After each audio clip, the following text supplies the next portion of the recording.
inin pagkatitiro ng ginungaran,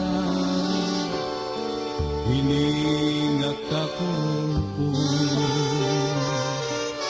amon gintalinguhan,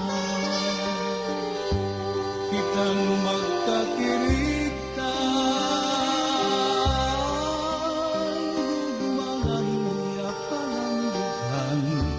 igod mawawala, inin pagkaurusan,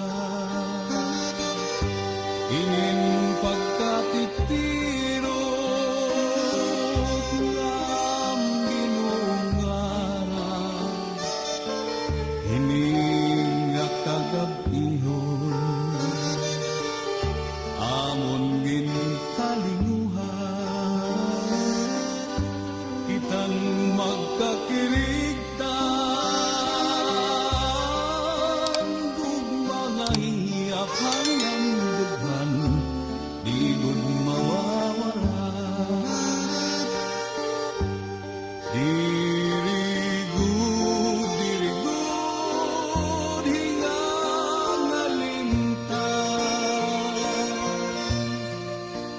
mga saad naton haka